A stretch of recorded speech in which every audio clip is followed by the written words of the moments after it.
Welcome, everyone, to Lifeline Connect by Deborah Rise movement, or DRM as we know it. So, the main function of DRM is to give a voice to the voiceless, to advocate for the broken, and to rescue the abused. The DRM Lifeline Connect Forum is a place where we bring awareness to issues that are not normally spoken about. And over the last few months, we have taken up issues such as women abuse, child abuse, spiritual abuse, addiction, depression, and so on. Now, Dr. Lata has felt God's urging to address issues that our young people face and to be a support to the youth. So we started the series Youth Express as part of Lifeline Connect, and we will have sessions once a week. Youth Express aims to give young people an open and clean forum to discuss their issues and express the things that trouble them. The main aim for us is to be able to connect with our mentors, and counselors who can take it forward in a right way with people who are young and need help. We have covered topics like the search for true love and suicide, a cry for help. And we've looked at the biblical perspective on these topics. And we have many more such relevant topics planned in the coming weeks. Our helpline number is 8801 858585. If you're dialing in from India, it's +9. If you're dialing in from overseas, it's +91. But otherwise, it's 8801 858585. And you can find out more about us on www.deborahrise.org. So today's topic is the dark web of porn, right? Some statistics. 25% of search engines requests are related to sex. 35% of downloads from the internet are pornographic. 89 people who watch porn in India watch it on their mobile phones. India has become the largest porn watching nation in the world. The statistics are shocking, and yet they are revealing on how pressing it is for us to address this issue. Just like any other addiction, this too is claiming the lives of many people and breaking families and homes. Our main speaker for today is Brother Abraham David John, a businessman who felt that the call of God to reach out and give the word of God to the business community and others. He lives with his family in the United Kingdom and has established the Christian Fellowship churches in London and other locations worldwide. But before we hear from Brother Abraham, we would like to hear Delcy's real-life experiences, after which Brother Abraham will give us the biblical insight. So please, Delcy, can you unmute and take it forward? Hi, I'm Delcy Nigil. I thank Sister Lata for giving me such an opportunity, and I pray that my short testimony would become an eye-opener for all young men and women to fight against this huge, dark, secret porn. After about a year after marriage, I realized that, especially when trials and financial shortages had come on the way, and as fights between us, my husband and me, used to increase, he used to watch porn in secret, this bad imaginary of porn, which is actually virtual sex, yet another form of adultery, I would say. At first, I thought it's okay, as long as it doesn't rule over him and becomes a habit. But I was wrong. It increased and increased. As I confronted his parents regarding this, as it was causing our marriage to go haywire and even emotionally making me unstable, I grew jealous whenever I realized that he was seeing it, which I would actually get to understand easily because of his attitude towards me and even our 3-year-old son. He behaved as if it was that he was like in another world altogether. As we were living alone with no parents to help us out, he used to share household chores with me and looking after our then toddler kid. But as he got addicted to this, I would realize he would not do anything. Always angry, always talking to me in a way, making me feel rejected and lonely.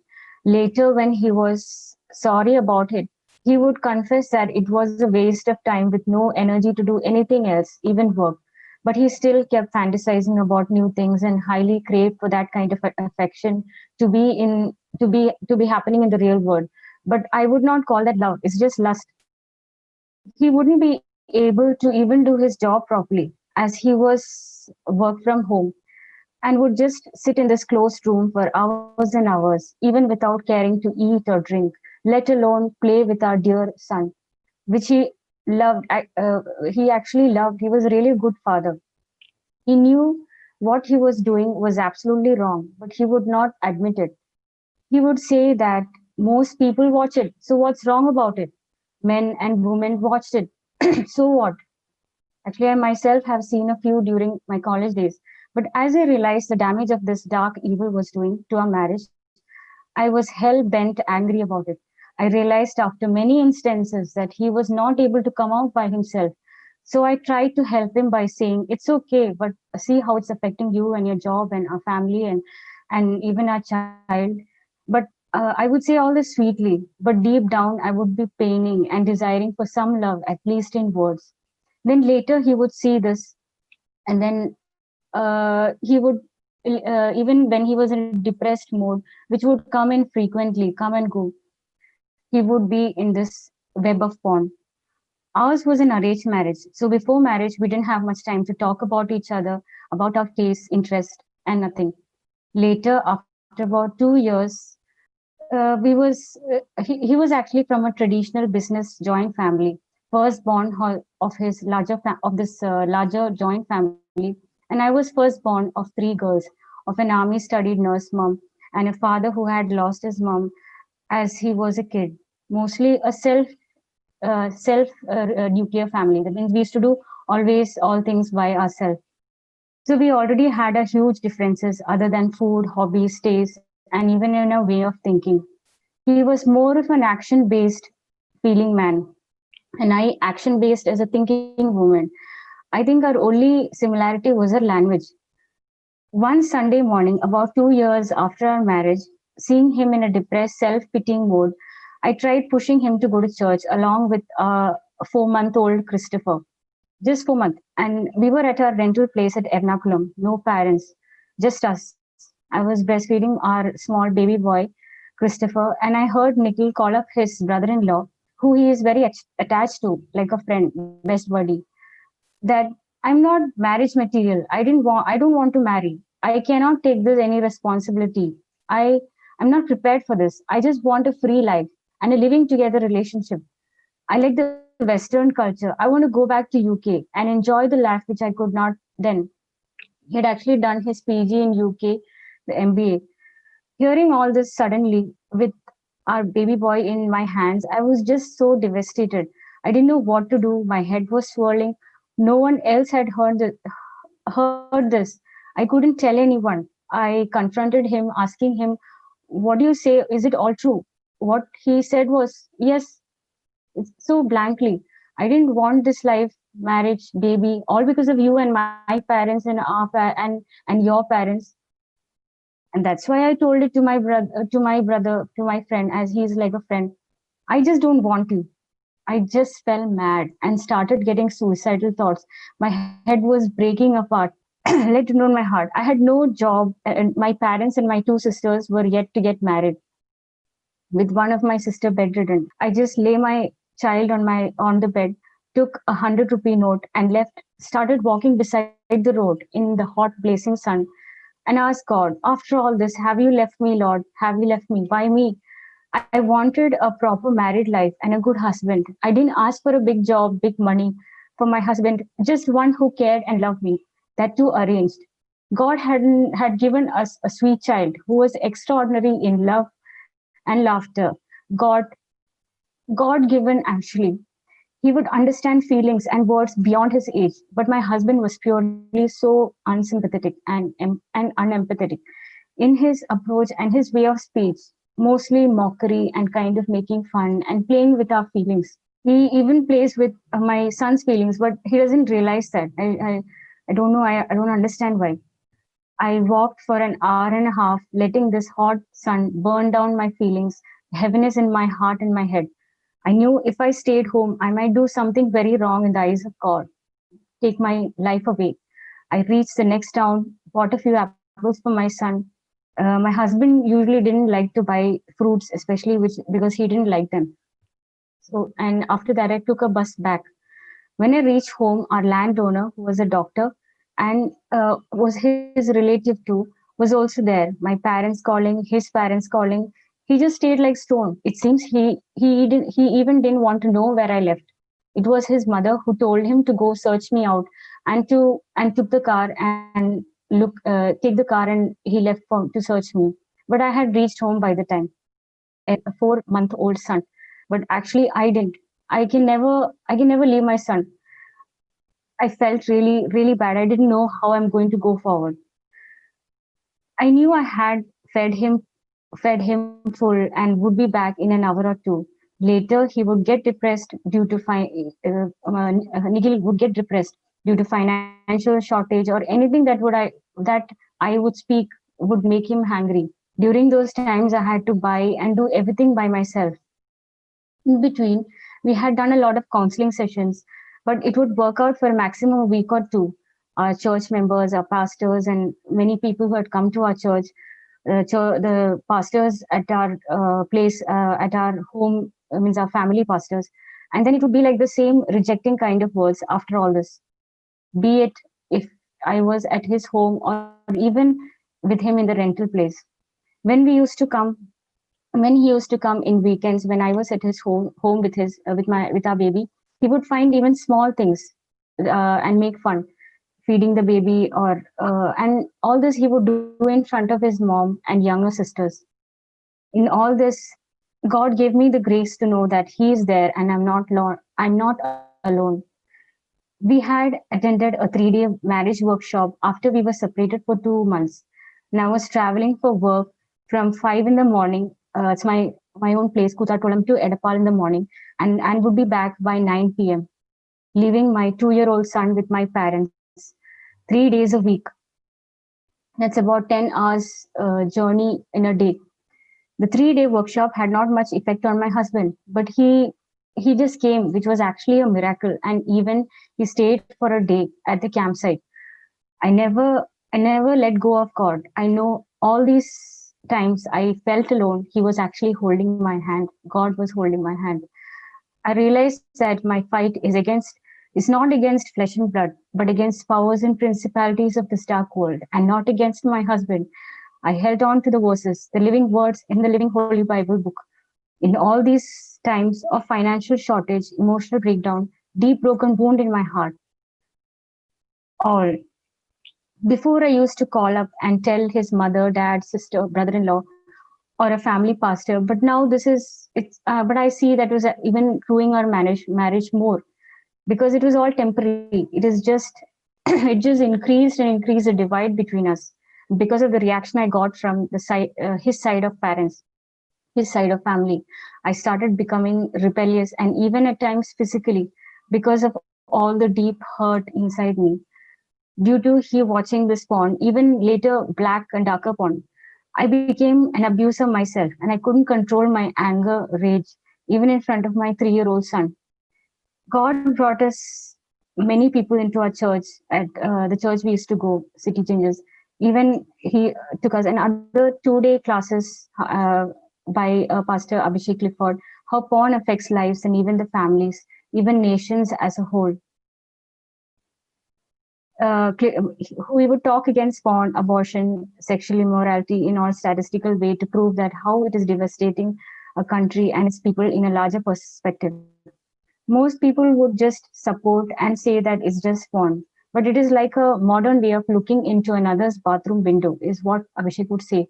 It would cause college boys and girls to taste sex before marriage, and sex before marriage is like a curse which only the name of the Lord God Jesus can break.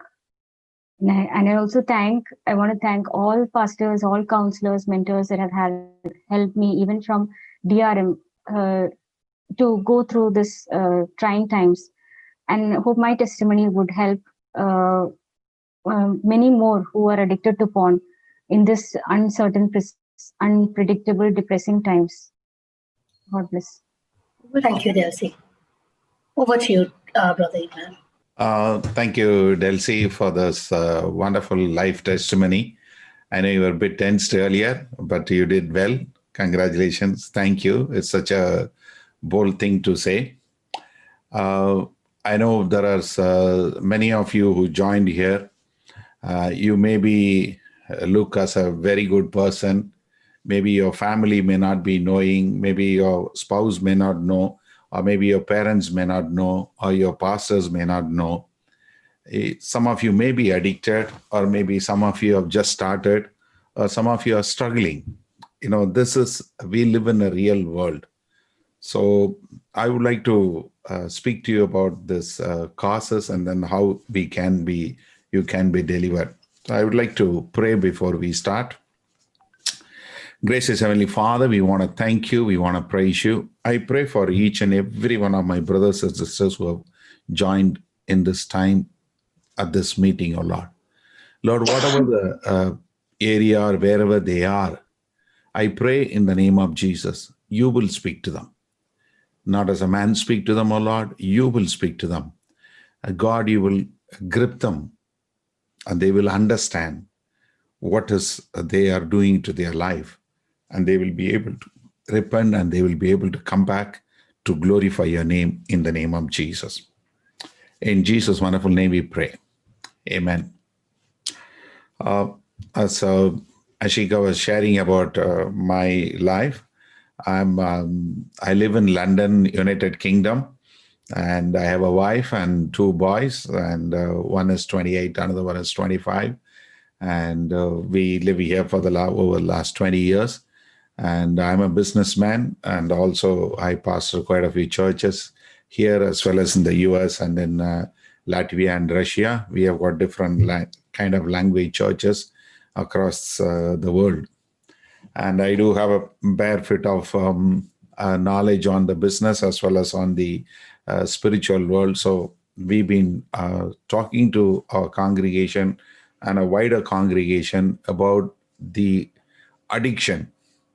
And if you have not watched Dr. Lata's message on the love, because she had really spelled it out, how the brain functions and how you become addictive, or how you become obsessive, or how you become a kind of a person that it will change and it will make you a habit, because how it affects your brains, how the dopamine comes into you. And scientifically, she has explained it so beautifully. So I'm not going to talk on that. This addiction is also one of them. It makes it. To understand it in a simpler term, she has dealt with the scientific part, so I'm not going to get into that part. I'm going to speak on the actual part, on the physical form.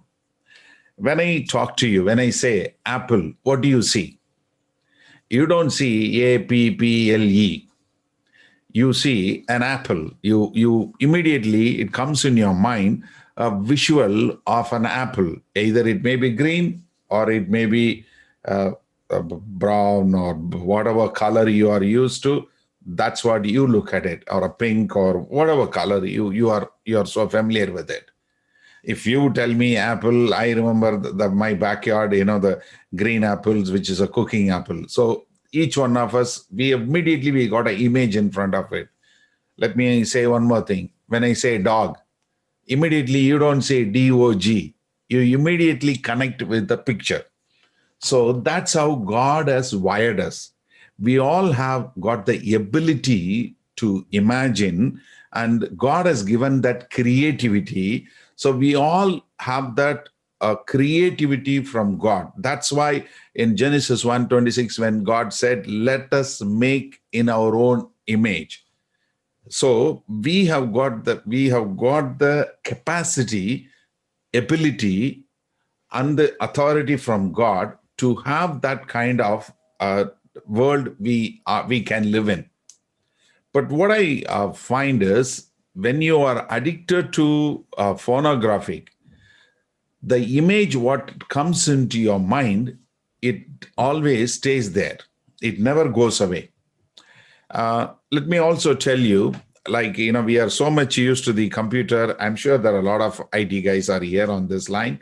And we all store our files. We have got the formats, either Word form or Excel form or PDF or JPEG image, or you have got a MP4 format. Our brain stores all in MP4 format. Let me explain to you. Remember the last time you had an argument with somebody, your loved one. Maybe if you are married, you had an argument with your spouse, or you had argument with your mom and dad, or with your child, or with your boss, when you bring that into your memory, you can play that video in your mind. You would remember exactly what dress they were wearing, or when they were making an abusive language, what word they used and what tone they used, where they raised their voice, where they brought it down. Because that's how you store in your memory, that you always store a video format files in your brains. So when you look at an opposite sex or someone having a sex in the screen, you can never unwatch it because you are already stored in your memory. It is there in your memory. So what happens is, when you are addicted, this memory, what is in the files which is in your brains, when you take it and you play it, your body reacts to it. When you play the video in your mind, immediately your body reacts to it. To understand this, for you to better, when you have when you hear a bad news, something, which is really bad, which is going to affect you, as soon as you hear the message, as soon as you hear that news, immediately your stomach churns. You feel fearful. You feel, sometimes you become shaky. You go down, or you are immediately fall down, or somebody gets a fits, or someone, goes into coma, all those things. It has nothing to do with you. It's not that somebody has come and hit you. It's not that someone has threatened you with a gun. It just, the news is enough for your body to react in a way that it wouldn't have reacted. So when you have put the files in your memory, you have stored the video in your memory, whenever you replay, your body reacts. Okay? So first you are storing the files. You have got the ability to see images, and then you have been given the potential to store those files in your memory as a story. And third, you are able to take it and you replay it. And fourth, your body reacts to it. Now the actual problem. When you get married, or when you are having a relationship with your spouse, what happens is, immediately you are playing the old file inside of you. So you are not getting the actual feeling what you are supposed to have towards your spouse. There is a couple whom I counsel. They were not able to have a physical relationship. Both of them are very good looking. Both of them got recently married. They are not even more than 3 months they've been married. But, by chance, they cannot, nobody can say that they cannot have a physical relationship. But both of them are, the husband is not able to have a natural feeling towards his wife. So they called me. They said, we have a problem. We want a divorce. I said, fair enough. Tell me the reason. Yeah, we are not sexually compatible. So I understood the problem. Then I took the brother out. I said, I need to speak to you, and you need to come clean. You need to tell me the truth. Then he said, I am addicted to pornography. I always watch porn and I masturbate.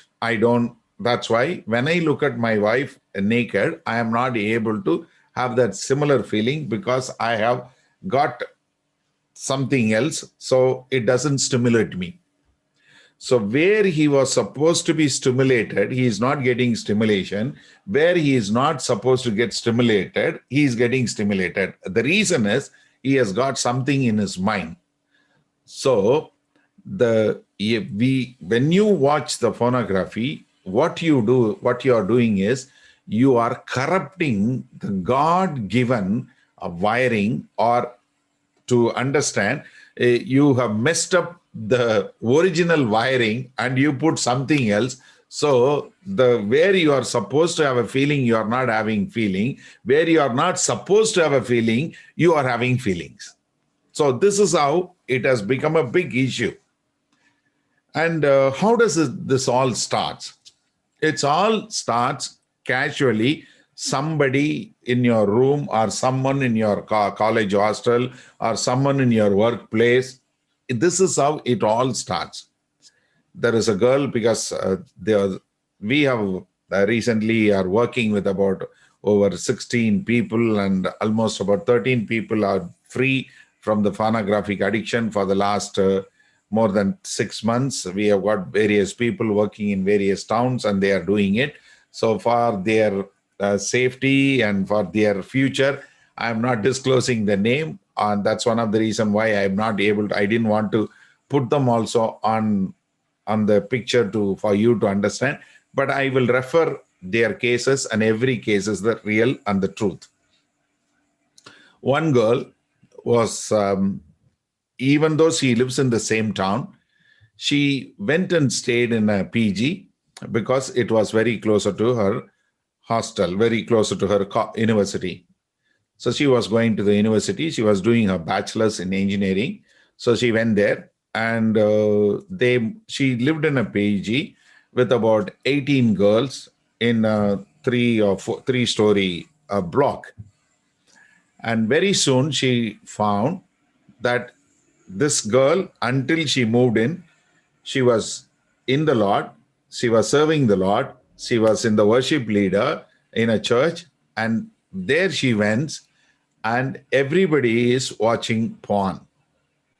And they were making a big joke about her, and then they made her to sit, and she also sat and watched. And soon she realized she is having a physical relationship with one another girl.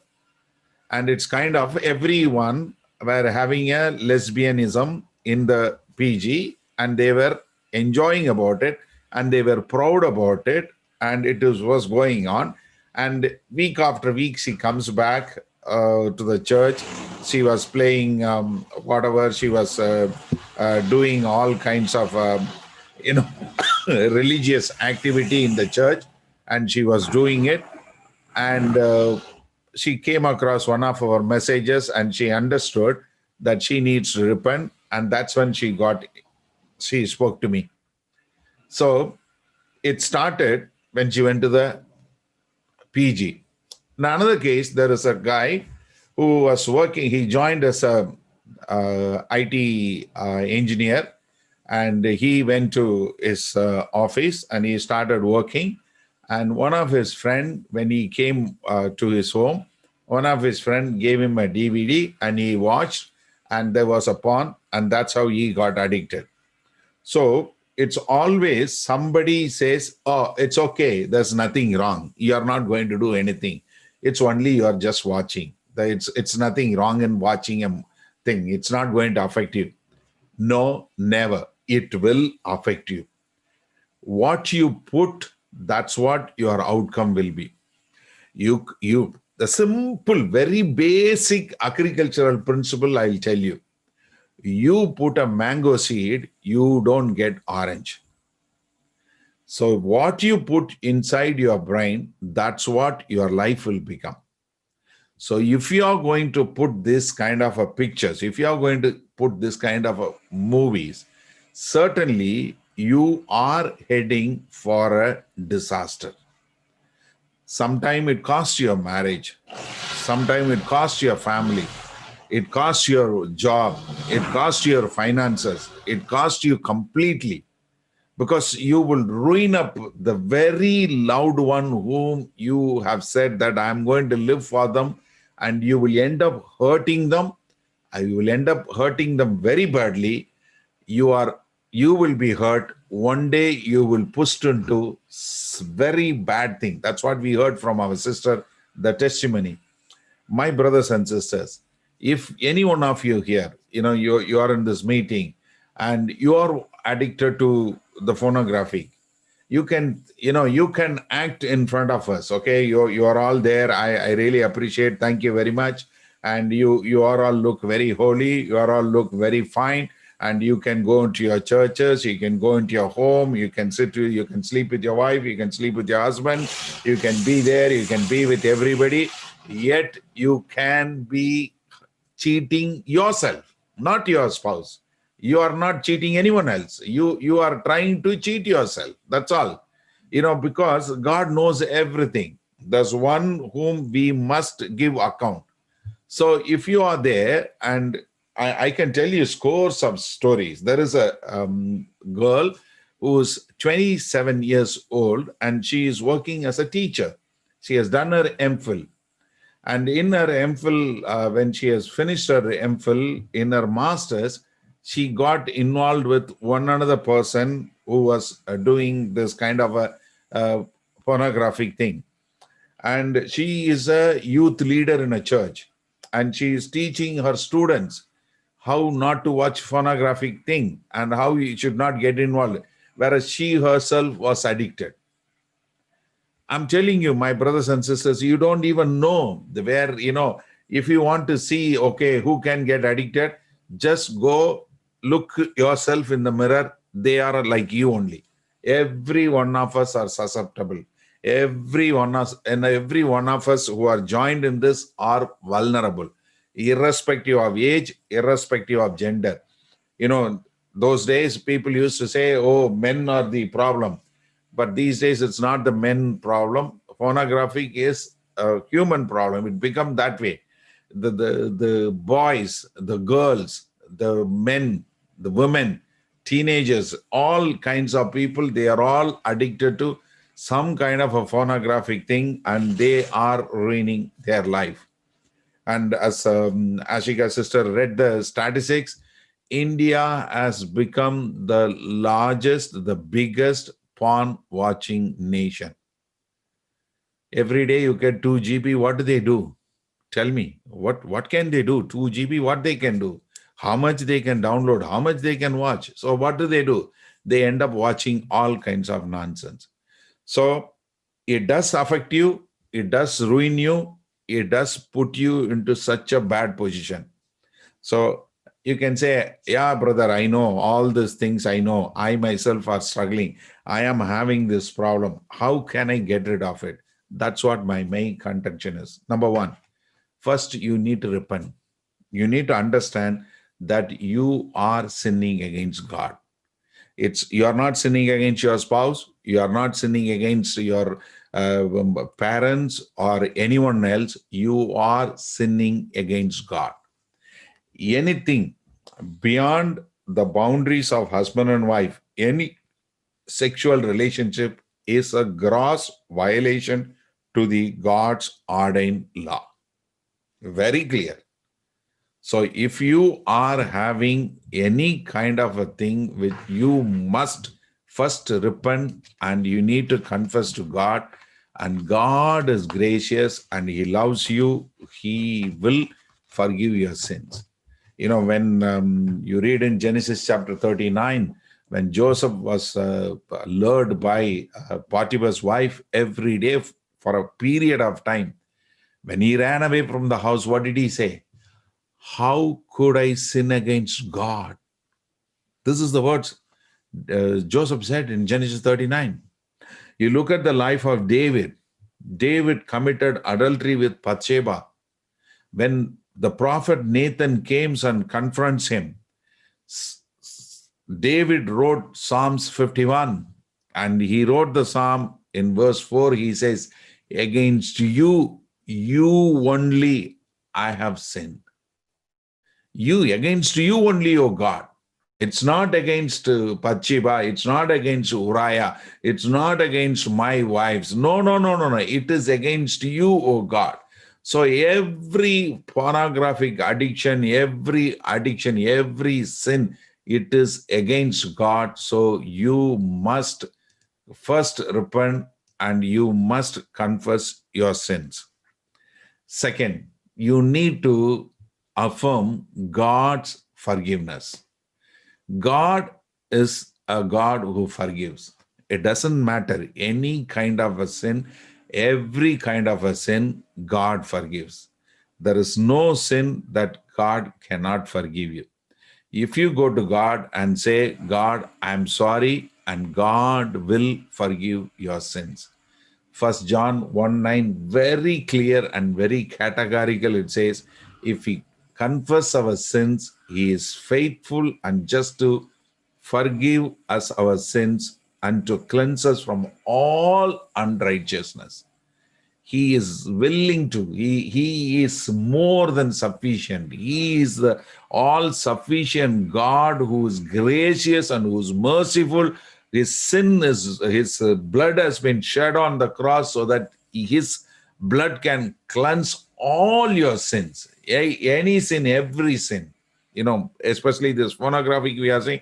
So if you say that, God, I humble myself, because it takes your pride, it hits your pride. You have to forego, and you have to say, Lord, I'm helpless. I'm sorry, and please forgive me. And he will forgive you, and then seek the transformation.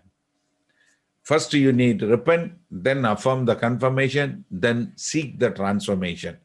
You cannot live like what you have lived. So what you need to do is, first, you need to understand your bodies are very important to God.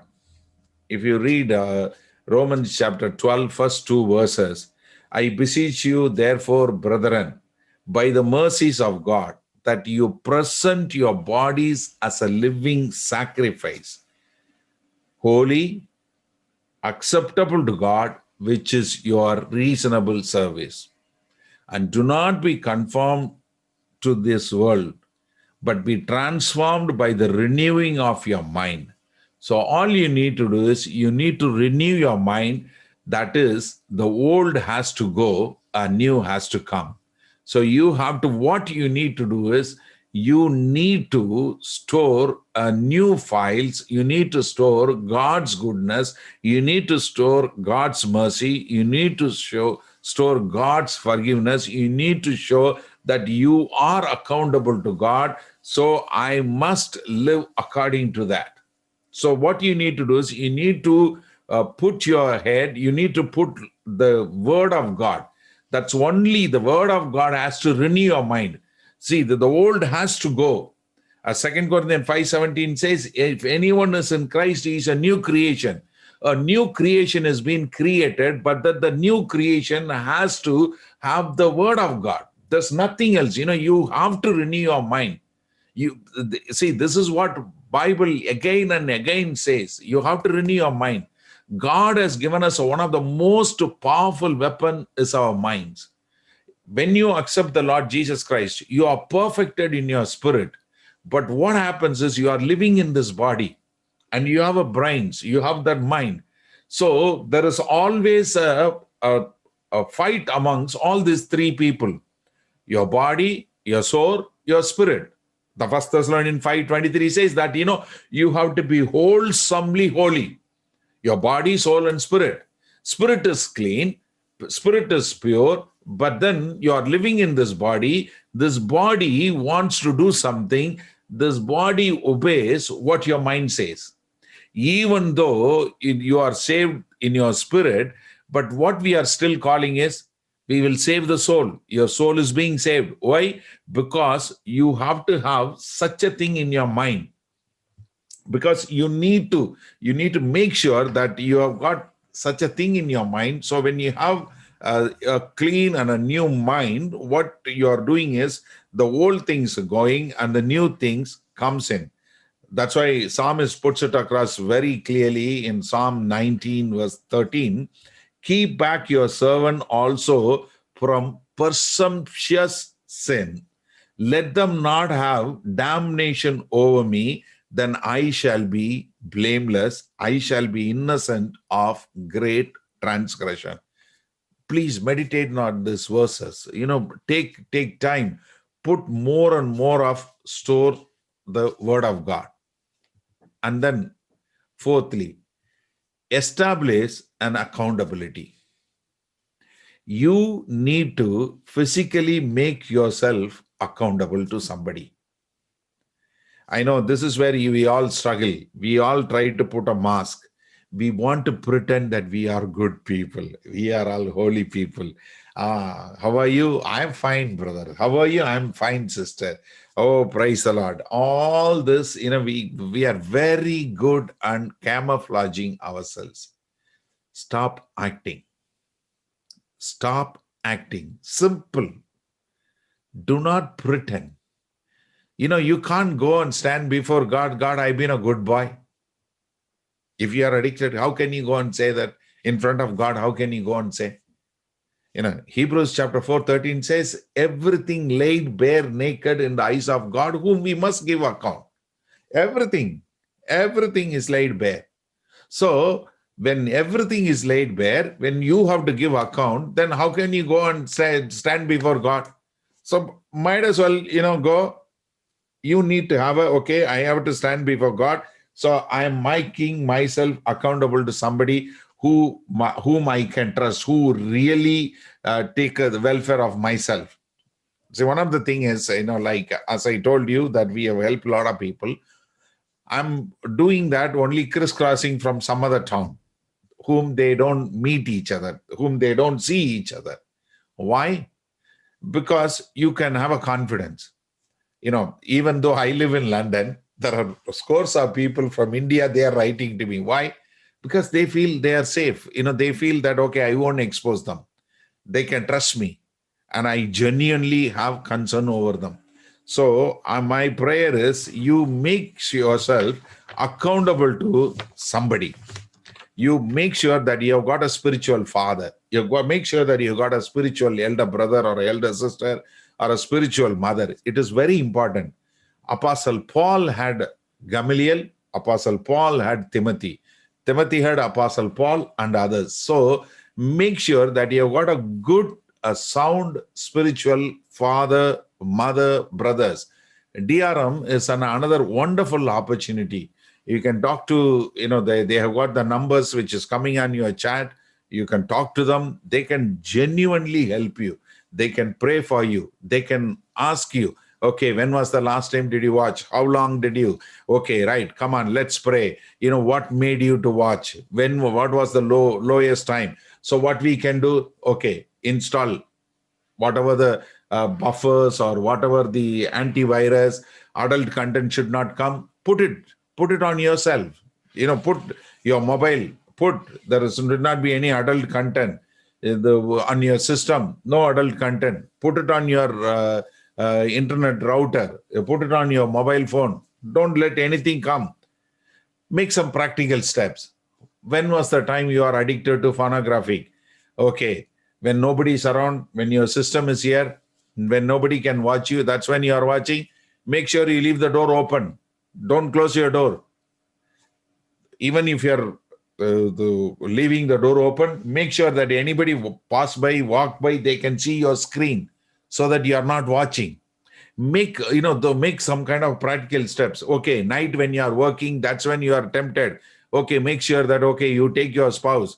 Okay, I'm IT guy, Anand. I'm working at a late night. Okay, make sure that your wife is next to you. Or you make sure that you go, if you are tempted, take your laptop, go sit next to your wife and you start working. That's it. So make some practical steps.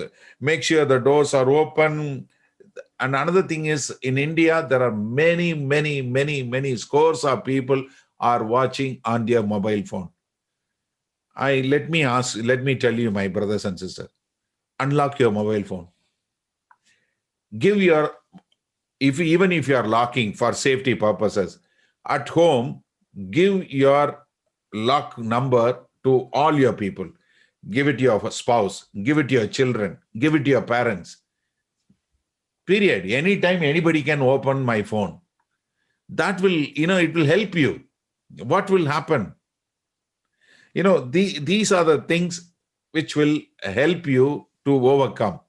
But I'm telling you, this is an addiction you may not be able to overcome. See, I'm from the experience, I'm telling, there are over a period of time, somebody was good for about 2 months, 3 months, and then they give up. Or somebody was, doing things, they will give up. You think age is a problem? Let me give you the story so you will understand. I was a speaker in the International Business Meet in Scotland in 2006. And I was supposed to give the opening address on certain subject. When I went to talk about it, I very much convinced that God asking me to speak about addiction to pornographic. It was in 2006. There were all the international leaders were there, all the businessmen and everything. I spoke on how this affects and how it ruins, how it affects their Christian walk. And I said, we are not going to dim the lights. We are not going to play music. Nobody is closing their eyes. If you are courage enough, you walk across to the front and God will deliver you. The over 60 people walked forward. They all confessed they had. So we prayed for them. We told them whatever the things I've said, I've little more in a longer session, I shared with them. I told them these are the things you have to do. Okay. Fast forward, after 3 years, I'm going there for the conference. And I'm going to be speaking. Just before I speak, this one guy comes and he says, before Abraham speaks, I want to share something. Then he took the mic and he shared. He's a 67-year-old man from California. His tongue is reserved for $10 million because he's the #1 ice cream maker in the world. His tongue is registered. He has got 3 grown-up children, 6 grandchildren. He said, last meeting when Abraham called, I was also walked forward because for years together I was addicted to pornography. My wife doesn't know, my children doesn't know, my grandchildren doesn't know. After that meeting, I wept bitterly. I asked God, and whatever the practical suggestions he gave, I took it. And I can tell you without a shadow of doubt, for the last 3 years, ever since I left from this meeting and I'm here, I have not gone back and I am not relishing in my mind or I am not watched it. God delivered me and I did whatever practically, whatever suggested, I did. My brothers and sisters, you may be here, you may be hiding behind the whole thing, but God can deliver you and you can lift up your head and you can walk. But last bit, occasionally you may fail, but don't give up. Don't give up.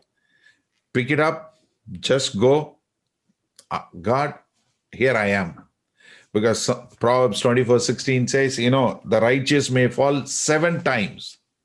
It doesn't matter. Apostle Paul says, I don't want to do what I want to do, but I end up doing what I don't want to do. So we see that struggle. But what I'm saying is you have to take time and you have to come to God and you have to get clear of this sin. There are people in DRM, they can definitely help you. But how or practically you can get rid of this, you need to do that. And first, you need to be right with God.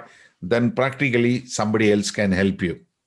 Before I want to pray, and I want to ask, any one of you, you want to, either you or one of your friends or one of your colleagues who is struggling, you've been helping them, or they are not able to come out of it, or is there anyone is struggling, or somebody is struggling, you want to help them, or you have any practical questions, I would like to answer them, and then we can go ahead and I can pray I can pray.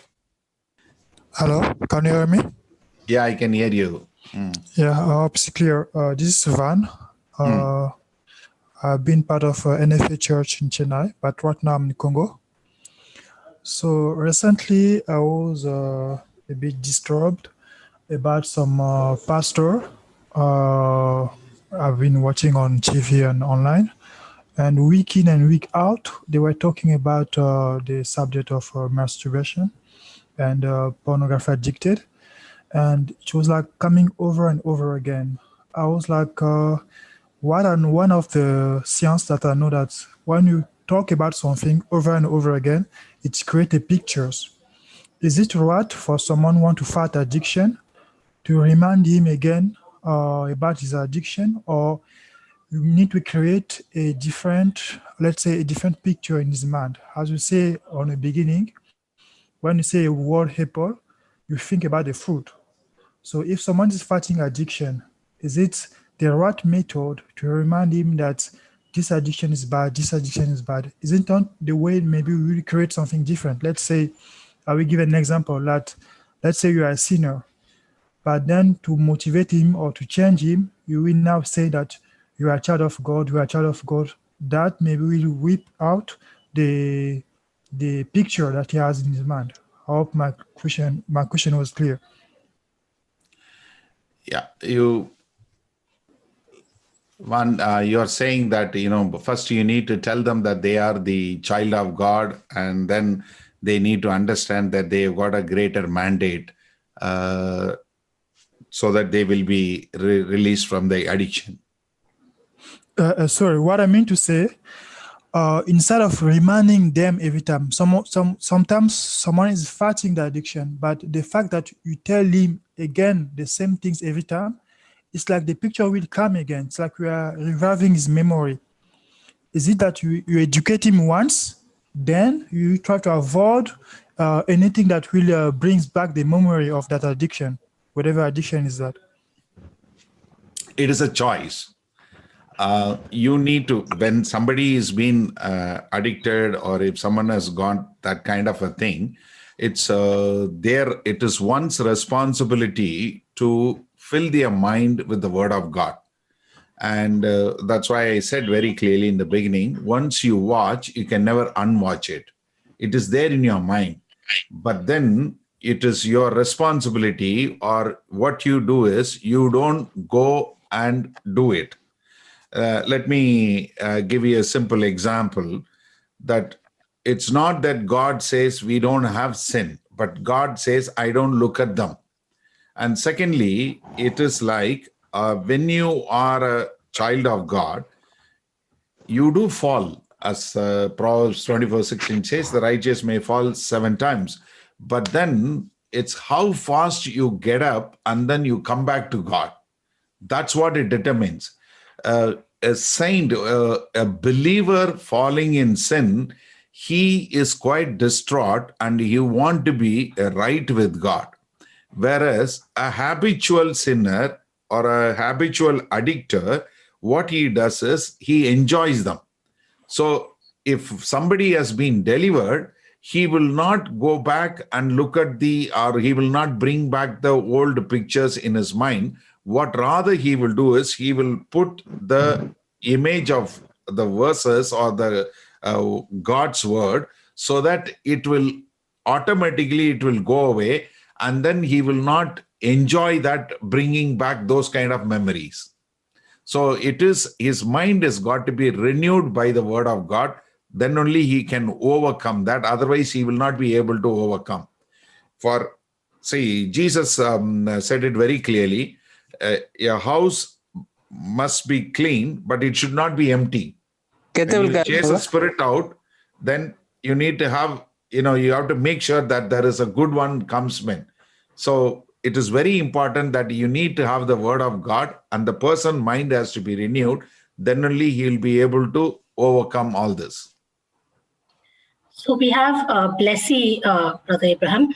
She says, I want Uncle to pray for me and a few people I know who are addicted to porn. I have been free from the addiction for a month. Hope I will be free from this without backsliding. Blessy needs your prayer. Blessy, thank you. And it is a wonderful thing. But make sure that you have got a good and a wonderful elder sister or a sister in Christ to walk with you. Maybe either, Dr. Lata can suggest somebody to you, and make sure that, you make yourself accountable to somebody, because it's very important that you have yourself accountable, and then you are able to help others, which is very important.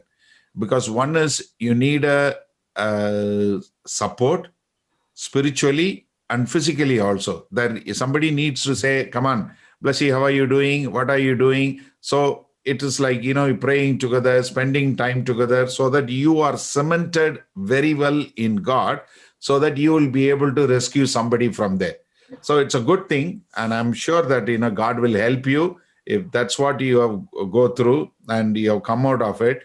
As 2 Corinthians 1:3 says that God comforts us when we go through difficulty, so that we may be able to comfort those who are going through similar problem. So if you have come out of it, then it becomes part of your ministry that you will be able to help the person. So very good, well done. I will certainly pray for you, and we will be praying end of the session. Certainly we will pray for you and for your friends. And also please get in touch with Dr. Lata, so that she can, either depending upon your location, she can help you, or somebody else can help you be the support spiritually and physically. We have one more question. Can we erase the picture and that imagination from our minds?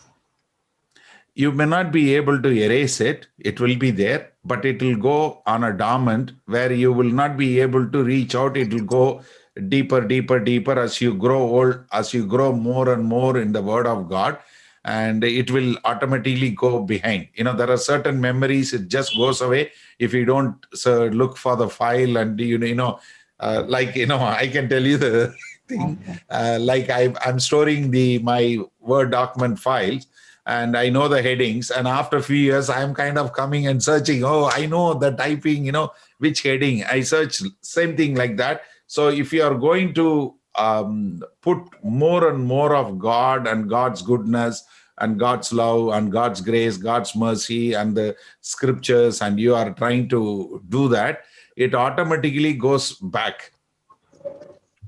Let me give you one good scripture also. You will realize that it will be, you will find it in the Old Testament in Numbers.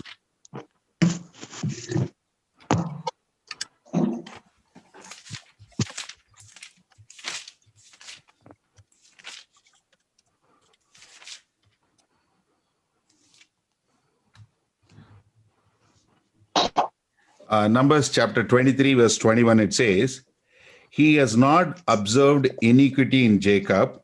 He has not seen wickedness in Israel. Okay. God is saying he has not observed iniquity in Jacob, nor he has seen wickedness in Israel. What it doesn't say, let me read, then only you will understand. He does not say there is no iniquity in Jacob. He does not say there is no wickedness in Israel. What he says is, I don't observe, I don't see. So you will tend to overlook and you will tend to see, like God, you will see the goodness, you will see the greatness, you will see the majesty, you will see the glory of God in your life, in others' life. So a couple of questions. One person says, I want to hold a program for porn or sexual addiction on the local church. Can you please give us information on how to go about it? And the other question that came while you were answering is, how long will it take to overcome? Okay.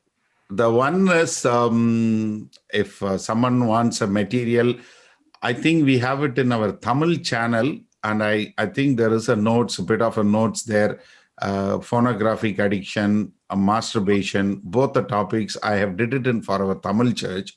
So we have got a video in Tamil, and I think notes are there. I make notes in English. So certainly there will be notes in English they can download, or if they need some more help, I can help, or one of our church members can help, and that's not a problem. Second question, that how long will it take? Okay, that's very good. Some people it takes, that's it, just it. I've never again. That's it. They don't go back and they've come back completely. But there are some people, it is a struggle for 1 month, 2 months, and 3 months. Some people, it is a little longer. One scripture for them, it is Hebrews chapter 1, verse 9. Hebrews chapter 1, verse 9. Unless you hate the sin, you will not overcome it. There in Hebrews chapter 1, verse 9, it says, it talks about Jesus. He loved righteousness and he hated wickedness. So God has anointed him with the Holy Spirit. So it's a very beautiful verse. So you have to hate the wickedness and you have to love the righteousness to be with God. Then you will be able to overcome. As long as you are enjoying the porn addiction, you will not get delivered. You got to hate it. You got to feel bad about it. What a wretched sinner I am. What a bad guy. How could I do this to God? How could I do this against God? That feeling has to come to you. You got to feel gutted. You got to feel so bad about it and you got to hate it. Then only you will get delivered. Like how if you get a cancer, how you hate the cancer, then that's why you want to get rid of it. If you love it, will you get rid of it? No, you won't get rid of it. So it's like that. If you like biryani, you will enjoy eating biryani. You hate biryani, the moment they keep biryani, you will say, no, I don't eat it. Okay, no, I'm a vegetarian. I don't touch it. No. Exactly the same way. You ought to say, no, that's it. I hate it. So first it has got to come in your mind. I hate this. I don't want this. Then only you will get a deliverance. So how fast you hate it, that much you get the freedom. So some people it is immediate. Some people, quite a few people now, as I told you, currently there are about, I think 16 people we are counseling through various sources. I think so far 13 people have come out of it. So out of 29, 13 people already come out of it. That is about 3 months time. They are completely free. They are helping somebody else. So for some people, it's very fast. I think you've answered this. How to control the temptation of seeing porn if a person is alone? And the second question is, how do you convince a non-Christian that porn is sinful? They won't understand and be receptive to the Bible verse at first. Okay. See, how to overcome when you are alone. If you are a Christian, being alone is wrong. Christian never meant to be alone. If you are a Christian and you say I'm all alone, then that means something wrong with you, with your Christianity, because we are to be in fellowship with each other. Because God said you got to love one another. When Jesus sent people, he sent 2 by 2. So if you are living alone, I don't have anybody, then make sure that you have got a companion, or you got some good brothers and sisters, or where you can access to. And secondly, if you are alone, okay, I'm working in Bangalore, whereas my hometown is Madurai or Chennai, and I'm alone here on the room. Try and go get a PG in a good family, stay in the family, change your accommodation. Or secondly, if you are tempted in the evenings or in the nights, when you are alone, you are tempted, make sure that, you don't do those things by blocking yourself. You block it on your numbers. Blocking, what I would suggest is, you call your network and tell the network to block it. Rather than if you are alone and you lock it and you tend to unlock it. So you tell your network, okay, this phone should be porn free. This thing, it should not come.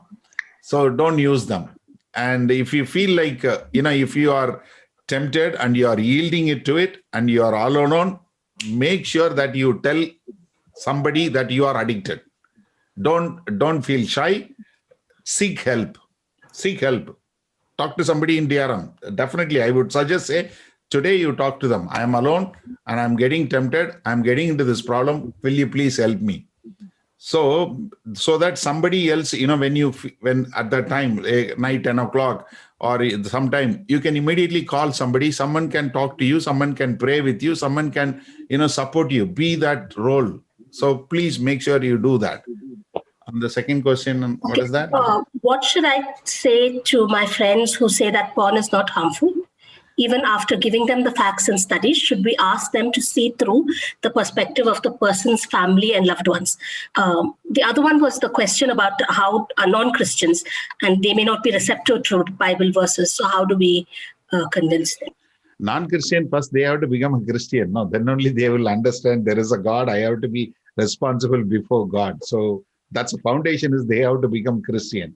So we are not, see, this is where some of the people get it wrong. We are not here to make people life better. We are here to make people as a Christians, born again believers who trust themselves, who will not trust themselves. They will trust God for their salvation, who will live to glorify God. That is what our role is. Our role is not making a morally a good person, morally good and healthy person, sending you to hell. We are here to raise the people who will accept God and they will go to heaven. So first responsibility is to making them believers, not making them morally good people. So make them as a Christian. That's number one priority. What should I say to my friends who say that porn is not harmful, even after giving them the facts and studies? Should we ask them to see through the perspective of that person's family and loved ones? Exactly. If somebody says it's not porn is not a problem. If a guy says porn is not a problem, if your friend, he says porn is not a problem, can we watch your mom's having something? Can we watch your sister having a shower? It's not a problem. You say, no, it is somebody else's mother, somebody else's sister. Can we do with your family? Can I come to your home? Can we do it? It's no harm. No. You say it is no harm. That's it.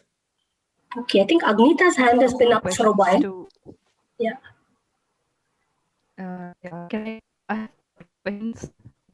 Go ahead, Agnita. You're very soft, but we can hear you.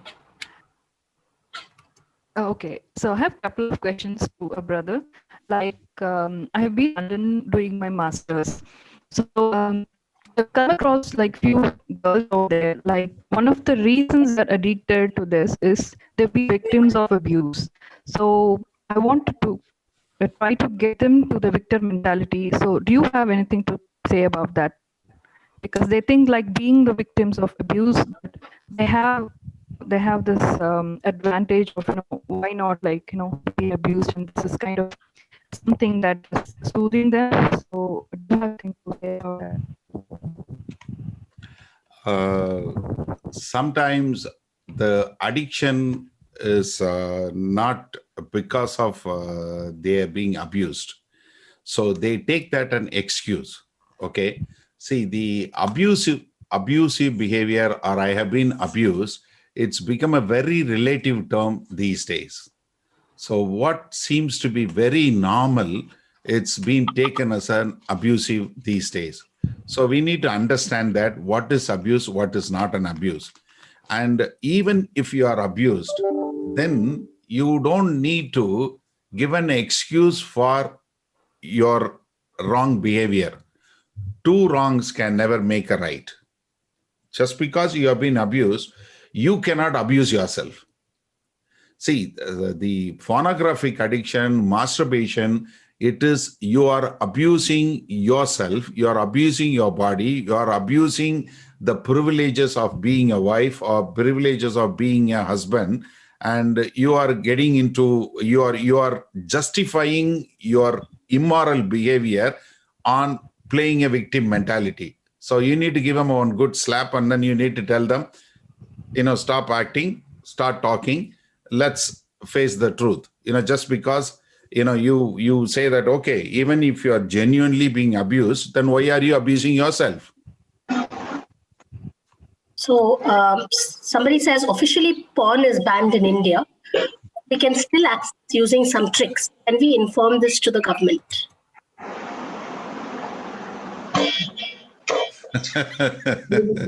That's why it's called the dark web.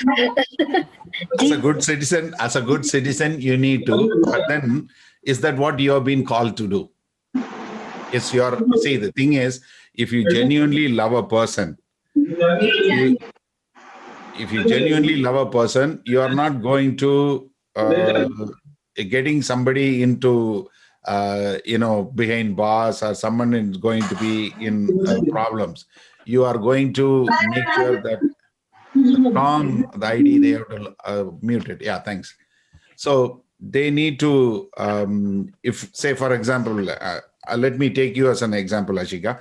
If Ashika is watching a porn through a shortcut method, if I genuinely care for you, I would come and love to you. I come and tell you, Ashika, this is not right. And I pray for you, and God loves you, and I love you, and I want you to get out of it. And how can I help you?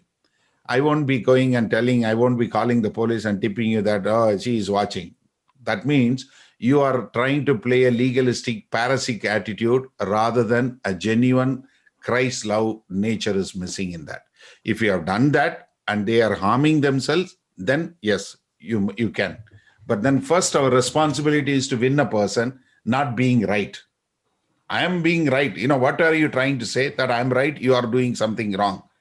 Yeah, they are hurting themselves. See, we do not know now why they are doing it. So if you talk to them, they will tell you. Say, maybe they are playing a victim mentality. You can tell them, come on, don't be that way. You can help them.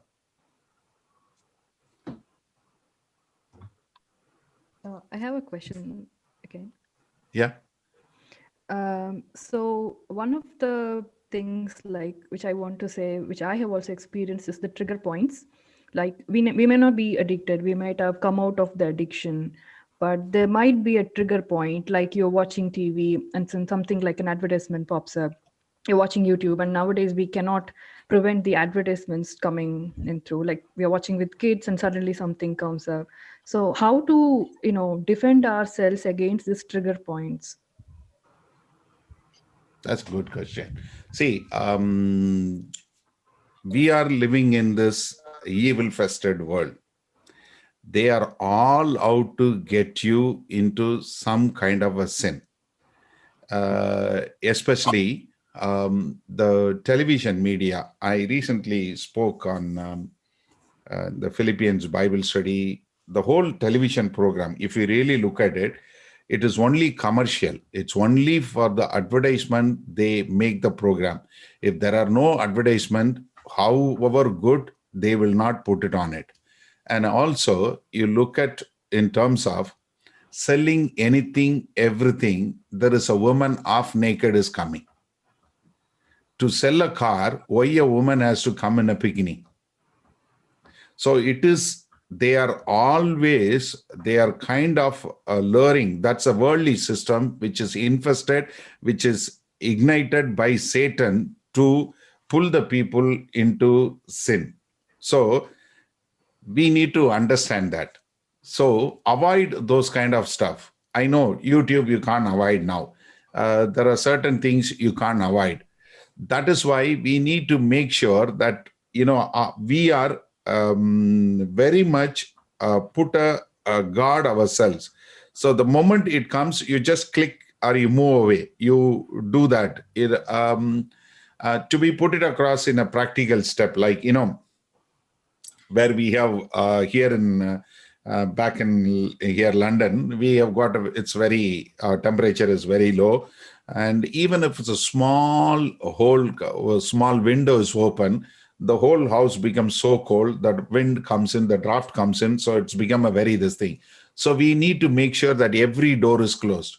So the same way, you make sure that your mind, you are put a guard on your mind, or you put like how you put a virus protector on your system. As soon as the virus comes in, the firewall comes up, says, oh no, ting, it comes up. Okay, there is a infection. So the same way, immediately as you grow more and more in the Lord, as you grow more and more in the spiritual thing, immediately the moment it comes, so immediately it will say, don't look, tuck, pass, just, it won't go inside of you. Like, say, for example, I can ask you some questions like, what did you eat last Monday evening for dinner? You need to take some time to think, what did I eat last Monday? Okay, right. Well, forget about Monday. Last month, 23rd, what did you eat for lunch? You wouldn't know. But at that time, you have to have, if you didn't have, you would have kind of felt, oh, I'm going to die. The same way, if you have protect yourself, then you will move on. It will not bother you. So you need to make sure that your firewalls are strong and you are walking in the spirit and you are always alive with God. So as soon as some infection comes, you will be able to repulse and you will be able to move forward. I think the person meant, is there any way we can eradicate it at a societal level? Can we inform the government? Not possible. It will become worse. I can tell you that. Because I don't know how many of you read on a global level news.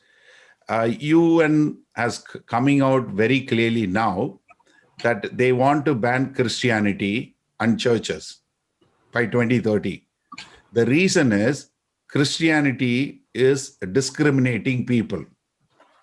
They are saying polygamy is a sin. They are not accepting LGBTQ.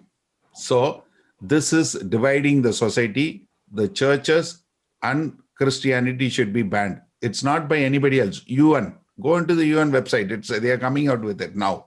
So it will be more and more. As a society, they will encourage you to do all this kind of stuff. You take the European Union leaders. I think there are 3 or 4 prime ministers are homosexuals now. So it will be more. It will come as a free. That's why, the evil has to become rampant, then only God will come. The second coming will take place. That's why in Revelation it says, those who want to be holy, let them be holy. Those who want to do wicked, let them do more wicked. So the wickedness will increase more and more. There is no way as a Christian you can pray and get rid of the wickedness. As a Christian, you can pray and transform the society. Thank you. I think that was the last of the questions. We have overshot our time. They've written some questions. What are they? All of these I've addressed. Okay. Just a second, I just wanted to speak. Yeah, Delcy, go ahead. See, right now, Nigel my husband has completely come out of this pond. He's a living example. And I know God has a ministry for both of us for the same. And that's not like, I don't think it's just a smaller level ministry for the same, maybe in a higher level ministry, because to say kind of these things publicly would be, as you know, it would have, but it's God who had made us to, both of us. Nikhil was completely okay with me speaking about this and telling this. And he has actually completely come out with, he has his own regimes, like he does other exercises, and he tries to shift his thinking to riding bikes and taking risks and lots of other new things, he's cooking and all. And I really know that any boy, especially I know that boys are more they easily get succumbed to, especially when they're alone and all that, lesser than girls. Girls means when they come to a family, it may reduce. That's what I feel.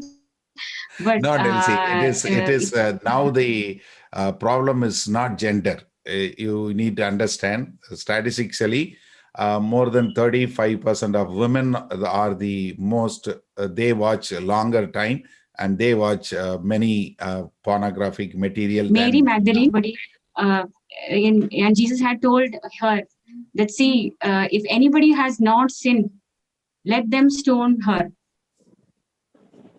And she was the first person to say about the risen Christ to others. So that's how is the transformation that God can do for a person. That was not the Mary. That was a different person. That's okay. Okay, I think one last question. Why do humans have such nature to have self-pleasure and enjoy considering porn and sexuality? No. God wired us to have this kind of a sexual feeling towards opposite sex. It is not for the same sex. God has wired us in a way that we are inclined towards the opposite sex. A man having a natural feeling towards women, women having a natural feelings to the opposite sex. But the thing is, the perversion has happened because of the fall. So it's not natural, it is unnatural. If, see, the man having a thing towards man, woman having towards a woman, read Romans chapter 1, verses 20 onwards, it very clearly says, they exchanged the glory of God. So it's not God, it's not our design, it's not natural. It is unnatural to have towards the sex or having a pleasure for themselves. See, what is the basic foundational sin against God? It's pride. What is pride? That you dethrone God from your heart and you put yourself as God. That's what the basic nature. That is why when Jesus said every time, deny yourself, take up the cross and follow me. Okay, I think I have no more questions in the chat group, chat window. Is there anyone else? Yeah, You one, want to I ask think a one question? more has come. How to change my friend who says that when she is angry, she does this when she is upset. No, 1 second. My other believer friend said that she tends to watch porn when things are going hard for her and she is angry with God. Kind of goes into depression. She thinks that she can avenge God by doing so. And so the person clarified saying that how to help her change her response when depressed or angry with God, a healthy response. See, the thing is, again, we have got a little peanut brain and we try to be against, fight against God, or we are saying, I'm angry with God. It's only laughable. We need to, just for a moment, we need to stand out and look at the glory of God, how God raised up such a big sun and how earth is revolving around, everything is running around. And God runs everything by his word, and he is so awesome and he is so amazing. And that God wants to have a relation with me. And I'm kind of trying to say that, God, I want this job. God, I want this car. God, I want this one. And I don't get it. I'm getting angry with God. What nonsense is that? First, we need to get them into the right perspective of who God is and who you are. Then only people will get it right. See, the foundationally, there are a lot of people have got a misconception about God, and they have created a God in their own mind. Now, majority of the preaching is being preached that whatever you want, God will give you. Who will not want a God? Everybody want a God. Okay, you don't have a job, God will give you. Okay, I'll take Jesus on board. Come, Jesus, give me a job. Okay, you don't have a car, God, Jesus will give you a car. Okay, Jesus, come, give me a car. But that's not what the Bible says. Bible says you deny yourself, take and come follow me, and I am your God. So first we need to, the person has to tell the friend, first they need to get a clear understanding about who God and who the person is and the right perspective. Then they will understand that I have got no right or I have got no legal standing and stand and show my fist to God. The potter doesn't have the right, the clay doesn't have the right to question the potter. Romans 9, very clear. We have absolutely no right to tell God, who are you, God? Why did you create me like this? What kind of a thing we have got? He is God. Absolutely. Because of, we have got a very inferior way of God has been presented. People don't realize what an awesome God we have got. The billions of galaxies, the Milky Ways, the whole thing, it's we just got, science cannot even come very close to who God is. Absolutely no way that, we can come, even you spend your entire life, we can come to know who God is. Absolutely not possible.